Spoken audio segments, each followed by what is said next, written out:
Hey guys, today I'm going to tell you how to turn off glass mode in Samsung A16. If you are using Samsung A16 and now you want to turn off glass mode, so let's see how you can do this. You just have to open your device settings, open settings, and settings just look down, go for wallpaper and style, tap on it, then tap on change wallpapers, and here just select wallpaper services. From here, you must have to go for none.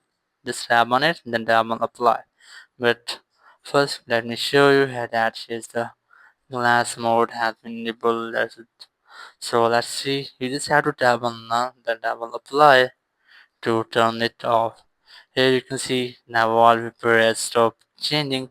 So that's how you can really turn off glass mode in Samsung A16. Thank you very much for watching the video. Until next video, bye bye.